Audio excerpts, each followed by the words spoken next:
Prepare yourselves, my friend, because on this video, we are going to tackle the topic of sex education for autistic people. Let's go. Welcome, and thank you for watching. I'm Orion Kelly, that autistic guy.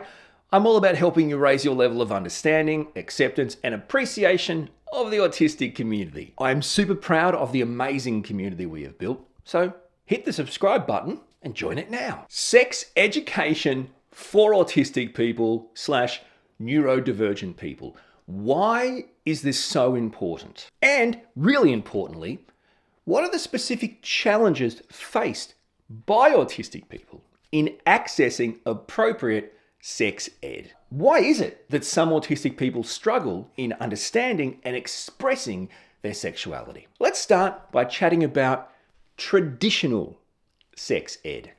The type of traditional sex ed that you may experience in traditional education settings. You may have heard it referred to as the talk, or telling you about the birds and the bees. Yeah, I still don't understand the birds and the bees reference. So do birds and bees mate? This is what I don't understand. So can we just pick one? Can you just talk about how the birds mate? Like, why don't you know about the bees as well? Is some sort of cross-pollination thing? I don't understand what's happening here. It's bizarre.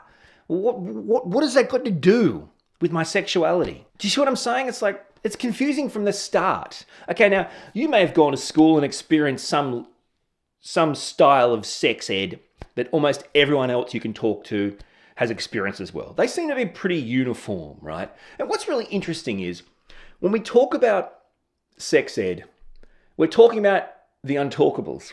Like, we're talking about things that I think most people understand, which is we're talking about body parts, or what people would refer to as, what would you say, sexual organs, genitals, whatever. I don't know. It's hard. I don't know what to say.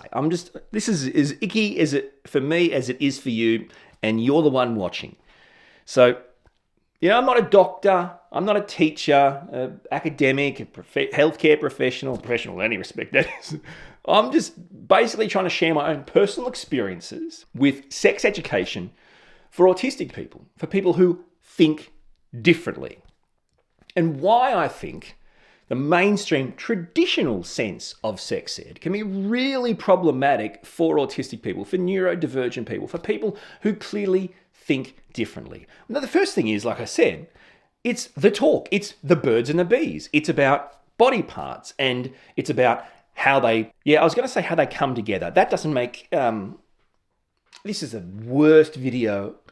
I need to shower. What I'm trying to say is traditional sex ed in like the mainstream educational setting, or even from just traditional everyday parents who are raised in the real world where there's no such thing as neurodivergent people and I'm just told this is how you do it, this is how you teach it. It's very inaccessible.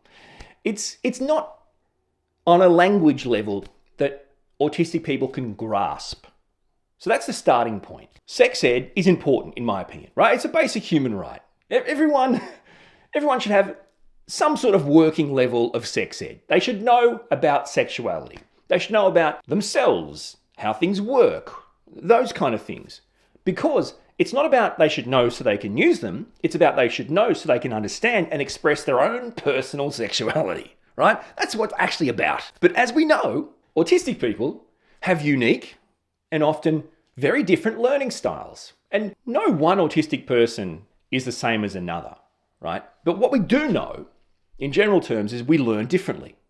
Because we think differently, because we have a different brain. Now, what I'm saying is, based on sex ed being such, well, in my opinion, such a basic human need, human right for all individuals on the planet to grasp, to understand, so they can understand themselves and express their own personal sexuality, sexual preferences, it needs to be, and I hate this term, fit for purpose.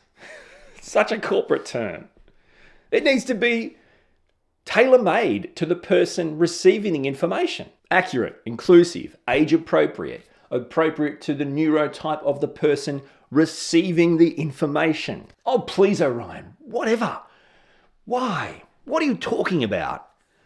You know what? Good thoughts. I don't know. Let's go through some of what I think are some of the key difficulties, the specific challenges that autistic people can face when it comes to understanding and expressing their sexuality. First challenge is around our difficulty in understanding social cues. As autistic people, we have difficulties with social communication and interaction. We have difficulties in understanding, in interpreting, in even perceiving or picking up or receiving social cues. Things that are really important when it comes to sexuality, when it comes to sexual interactions of any kind. This is very much about signs and cues and non-verbal language, things that you need to perceive, to know they're there.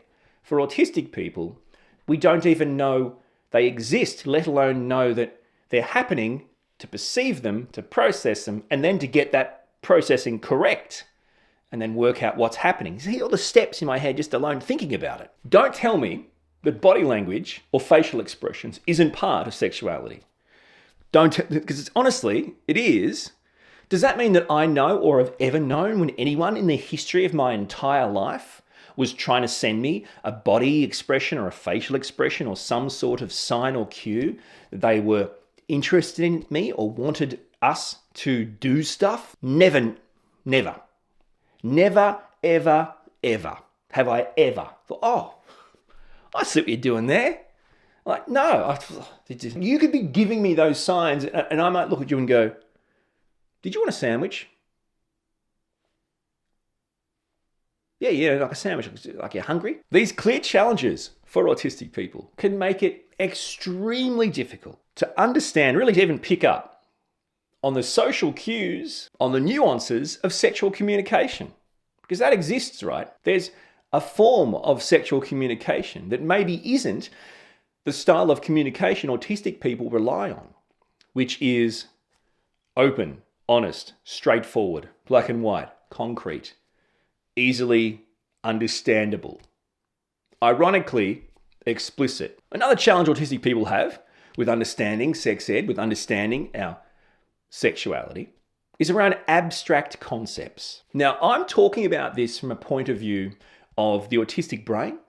I'm not talking about this from the point of view of a lecture in the legalities around sexual interactions. Okay, so consent. Consent is one of the most critical lessons that anyone on the planet should learn, has to learn, must understand when it comes to sexuality. Now, for autistic people, you can say, all right, this is a funny little video, right? Autistic people find sex ed a bit hard to understand. Yeah, that's a bit of a funny video. Good for you. But hang on, it's actually critical. What if we have a situation where abstract concepts like sexuality, sexual orientation, consent being something that neurodivergent people don't grasp, don't understand? This is critical. This is why it's a basic human right, because this particular right actually affects other people. So for us to teach everyone the same and then wonder why there's so many miscommunications in sexual relationships or any kind of interactions, well, frankly, is really naive, is really quite stupid. It's quite nonsensical. Well, of course there bloody is. Unless you're going to teach people so they all get it, what do you expect? Now, for me, as a guy, as a dad with boys, as someone who got to study law and criminal law and these types of things, consent is not a joke. So that's an abstract concept for autistic people. The bottom line is that from my point of view, and this, everyone has their own opinions and things, from my point of view, at no stage during any part or portion of any sexual activity, at no stage during any of that, does the need for consent or the ability to withdraw the consent, to revoke the consent or to give the consent or whatever, does that stop? So while there is some sort of activity underway, either party is entirely in their right to revoke, to end, to withdraw the consent. And also, as you have activities, you're able to, either party is able to, mutually provide consent for other things to happen. And that can change. It doesn't stop. You don't, see, this is abstract for autistic people. You don't sign something at the start. Do you consent to us fooling around? You consent, great. And then just, or whatever. No. So that changes.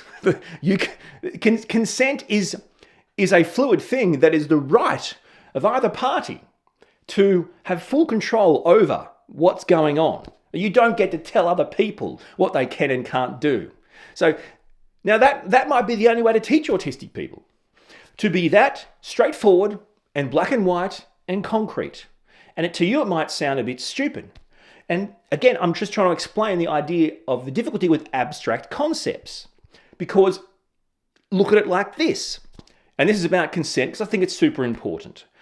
I'm not very good at a lot of times at communicating what I'm trying to say. So chances are what I've said so far is being taken the wrong way, or I don't know. I apologize. But what I'm trying to say is, let's say an autistic person is going to go on something dangerous, right? Like some sort of ride or experience.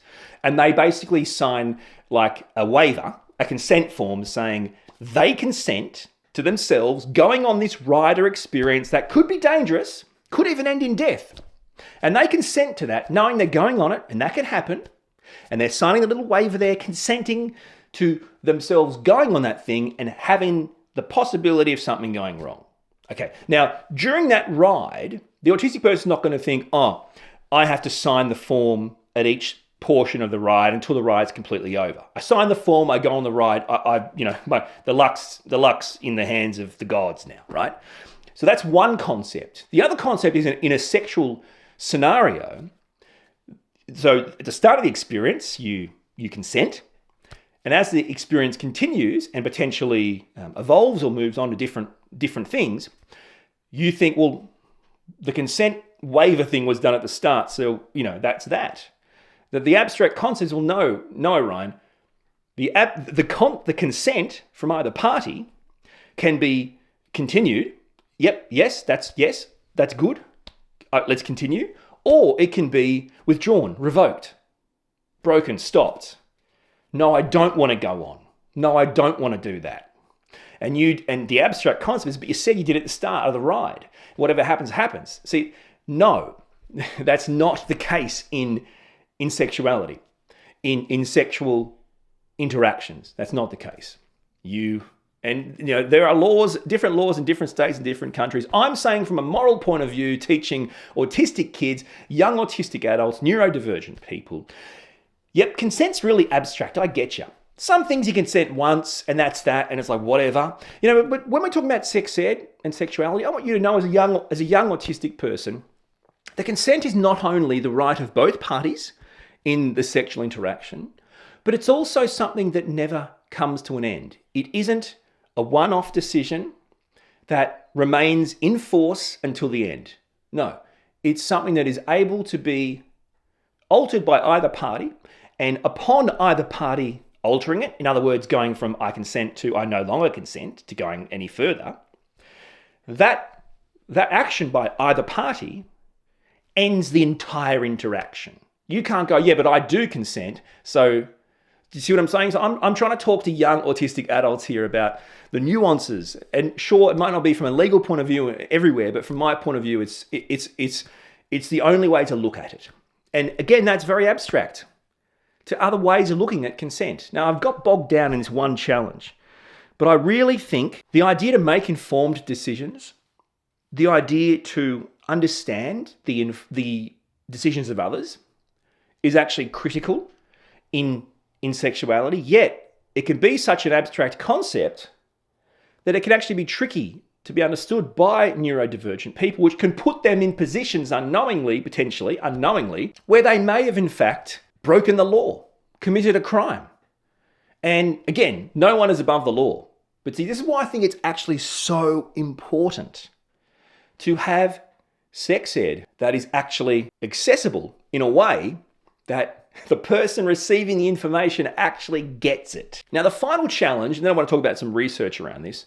I think, so we've talked about the cues, abstract concepts. Let's mine the idea of communication a bit further. So our difficulty with communication, how does that impact our ability to understand, to express our sexuality? Well, communication is used to express needs, right? It's used to express preferences and feelings, right? So if we have difficulty in communication and interaction, that's going to contribute to another breakdown in understanding and expressing our own sexuality. What do you mean, Orion? Well, if there's a breakdown in our ability to communicate to another person in a way that is appropriate for them, so this breakdown in communication and interaction. Okay, so are we expressing our sexual desires in a correct way that's actually understood? Or are we expressing our sexual desires in a healthy way to other people? There may be a breakdown there. And actually that reminds me of one more challenge I want to just touch on, because I think it's really important. So, and the communication thing reminded me of it. Okay, so we communicate in a way, because we're autistic or neurodivergent, where it doesn't seem like it's the right way for neurotypical or non-autistic people. Okay, so that means then there must be some sort of stigma attached to us, right? The stigma attached to us as autistic people or neurodivergent people is we're different. We're broken, we're wrong, whatever. Either way, there's stigma attached. Now, what does that do? I think that causes the world at large, the people in charge of teaching neurodivergent people sex ed, to look at us differently, to view us differently, maybe to view us in a way where we don't deserve, or we wouldn't understand it, or, the stigma says we're not capable of understanding sex ed, let alone having a sexuality or a sex life. And this is not one of those videos to talk about sexualities. I've done those videos. All autistic people are not sexless robots, and all autistic people are not sexually active. It's, wow, humanity, we're all different, really. Right? So there are many autistic people that may not ever want to be sexually active or care about their sexuality. That's great. But this is not a discussion about that. This is a discussion about still providing everyone with the information they require to make informed decisions about their sexuality. In other words, the proper information they deserve as a human, a basic human right, to not be looked down upon, stigmatized like, no, they're not good enough. Or they wouldn't get it to know it. Just put them in the corner. They don't need to know. No. Get the information and go, you know what? I think I am asexual or aromantic or demisexual, or I think I'm this or that, right? They still deserve the information and the opportunity to make that decision. Let's explore some of the research, because not only is it fascinating, but it's also a really great insight into what actually has to change if we're going to provide autistic people, neurodivergent people, with sex ed that actually works. So first up, and this is a general overarching statement, there is absolutely a growing body of research that suggests that autistic people are at an increased risk of not only sexual abuse, but of sexual exploitation. At an increased risk. Now, you think, well, why? And the obvious answer is, well, you're usually at an increased risk of these things because of some sort of vulnerability. And putting aside the ones that come to mind with regards to being autistic or neurodivergent, one of those vulnerabilities is pure information. You only know what you know. A study by the CDC found that 1 in 4 autistic adults had experienced sexual violence compared to 1 in 7 neurotypical adults. 1 in 4 autistic adults compared to 1 in 7 neurotypical adults. Another study published in the journal Autism found that autistic people were more likely to engage in risky sexual behaviors, such as having unprotected sex or sex with multiple partners. Now, I can't answer these questions.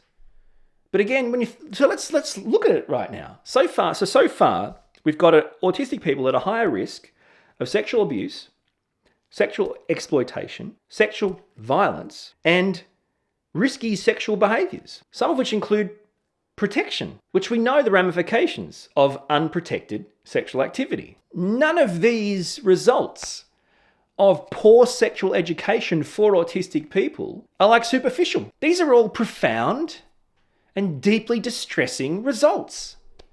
But what's happening? I think it's crystal abundantly clear that these research findings clearly suggest it is absolutely essential to provide sex ed to autistic people in a wholly effective fashion, in a wholly effective manner, in order to help us as autistic people to protect ourselves from sexual abuse, from sexual exploitation, from violence, from not understanding the ramifications of risky sexual behaviours. This is beyond question. I mean, there are so many reasons why sex ed is important for autistic people. It can help us understand our bodies at its most basic. Sex ed helps autistic people better understand their own bodies. And that can lead to things like their own sexuality, which may be an insight into that's not for me. But it still provides that understanding. It starts at the very most basic idea of understanding your own body. These are basic human rights that autistic people, that neurodivergent people are in effect being deprived of. The research is clear and common sense is clear. Sexual education for autistic people allows us to make informed decisions about our own sexuality. And that clearly includes to better or properly understand the risks and benefits of different sexual behaviors. Understanding the idea there is risky sexual behaviors. There is sexual violence and exploitation and abuse. And building on that education, you would hope that would also lead to us understanding how to, in fact, protect ourselves from the things we've just talked about. Building relationships is hard for autistic people, but healthy relationships can be absolutely critical for the well-being of autistic people, to have safe people in your life. Effective sex education for autistic people can actually help us develop healthy relationships, which has a flow-on effect to help us understand our best way of interacting and communicating with others, of communicating our needs, our desires, our wants, our no-goes, as well, and in my opinion, most importantly, how to understand and respect the boundaries of others. So from some fascinating research to some key strategies, my friends. Teachers, parents, carers, friends, family members, academics, whoever. Take note, my friends, because here are some key strategies that you can use to make sex education more accessible, or frankly, completely accessible for autistic people. Let's start with accessible learning. This means, in very basic terms, developing a curriculum that actually takes into consideration the learning differences and the learning challenges of autistic people, of neurodivergent people. Building a curriculum that actually works, that we know is designed for a neurodivergent brain. So we're starting at the start. And I think that's one of the most important things. You don't fix it along the way. You go back to the start and go, okay, this sex ed curriculum is just a generalized thing that we just do to everyone. Here it is, one size fits all. One size fits all isn't acceptable anymore. Okay, so let's make a size that fits neurodivergent people and go from there. Another strategy is to embrace the use of visual aids, to embrace the use of concrete, straightforward language, concrete examples, things that are tangible or that are easily accessible, easily processed by autistic people. Not all, but some autistic people can learn much better visually. So simply implementing the use of visual aids and more concrete examples of what you're actually discussing can be so helpful in explaining concepts about sexuality. This is where you might go, all right, hang on a second, I'm reading between the lines here. We're talking about sex ed and you're saying more visual, more concrete examples. That doesn't sound very G-rated. No, that's not actually it. Because sex ed is about understanding our own bodies, our own sexuality, and I guess in broader terms, the same for others. Now, when I was a kid, I had this book and I think it was called Where Did I Come From? Have you guys heard of that book? Now, I had this from when I was a kid and obviously my parents made a great decision. This is and I didn't realize it, why it was so helpful. Now I know. Undiagnosed autistic kid with Where Did I Come From? This book had real pictures of real human anatomy, real pictures of real men and women, pregnancy, babies, things that you could concrete and visually look at and understand. Now, you might go, oh, we can't have stuff like that. You can't be showing. Like, the idea you can't show people in a sex ed class, teaching them about sexuality, you can't show them pictures or examples of the exact topic is very bizarre to me, but you're talking to them about it in the first place. What do you mean? We're back at the birds and the bees here. There are no birds and there are no bees. What are you talking about? The next strategy we can use to make sex ed more accessible for autistic people is breaking down concepts into smaller steps. We talk about this in a lot of videos. Okay, so there are a lot of abstract concepts. There are a lot of concepts to grasp in sex ed. So let's break them all down into more smaller, more digestible steps into understanding the whole concept. I'm not going to talk more about this. We've talked about it. Complex concepts, abstract concepts. Very tricky for autistic brains, for neurodivergent brains to grasp. No, I'm not going to go on. You break them down.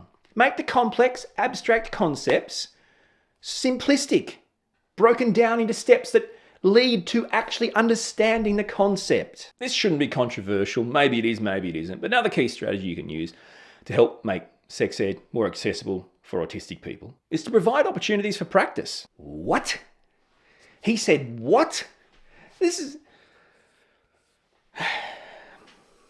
I didn't mean it like that. Like, seriously, guys, come on. But again, are we trying to teach sex ed or not? Do you see what I'm saying? So, yeah, I get what you're thinking. I'm not saying that. Bottom line is autistic people often learn best by doing, by seeing and doing. Providing opportunities to practice is helpful, is beneficial in enabling autistic people to learn, to digest, to grasp concepts and topics, to learn about themselves. You know what else? Be patient, be understanding. Rather than all the other stuff we've talked about which doesn't work, the stigma and the pressure and the care factor of 0 to provide anything that's slightly tailored to help an autistic person, we need to provide things that are actually, in fact, right for an autistic brain. But then we also need to be understanding and patient, flexible, fluid. Yes, it's probably going to take autistic people longer to learn about sexuality, to fully grasp and understand the concepts of sex ed. It is. Oh, okay. So be patient, be understanding. In the end, it's your choice. You either want the autistic person in your life to fully understand sex ed, to then therefore make an informed decision about their own sexuality, to understand how the game of sexuality is played, or you don't. Yeah, it's going to take a little bit of doing it differently and providing them with a bit of extra time. But again, you either do or you don't. So this is, these videos should not be about magic bullets for people to get out of the work involved in caring for or simply having an autistic person in their life. It is what it is, guys. You either want it or you don't. And that brings me to my final key strategy to make sex ed more accessible for autistic people.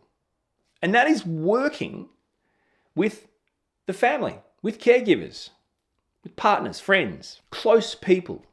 Because this is obviously a matter for professionals, be that healthcare professionals or education professionals.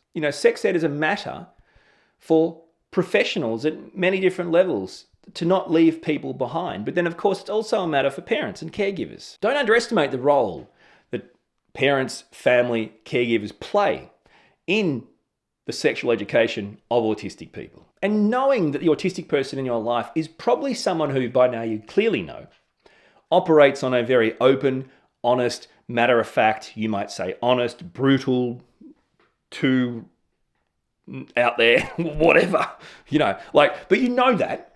So knowing that's the case, this is one of those situations where if you want them to understand this, you're going to have to try to meet them at that level, because that's clearly how they think and how they interact. So if you can get past the idea you'd rather put it in these weird phrases and words like the talk, the bees, the birds, this, that, it's not, do you know what I'm saying? Like that's not helpful. If you can get past that and just be real about it, your impact can be profound. And that also opens the door to you being seen as someone who can support and guide them, right? If you have that relationship with the autistic person in your life, then they'll trust you to support them and guide them through their understanding their own sexuality, through their experiences, if any. And that's important too, right? Because If the autistic person in your life does become sexually active, then that means that what you are teaching them, what you are providing them, doesn't just impact them. There's actually something here that is not just about you helping the person in your life, but this is about you helping the person in your life help the person in their life. And it flows on and flows on. Whatever way it takes to help the autistic person in your life get the information they need about sex ed to the point where they actually understand it and can make informed decisions is the way that you do it. Not the way it's always been done, not the funny little words and phrases, the way that you know is going to work. That's the way. Sadly, I actually have to remind people that sex education is a basic human right for everyone, including autistic people. Neurodivergent people, just like all other people, deserve to have access to accurate, inclusive, and age-appropriate information about sexuality. Simply by doing so, we can ensure that all neurodivergent people, autistic people specifically, have the information they need to make an informed decision about their own sexuality. This should be a given. Hey, what would you like me to talk about next?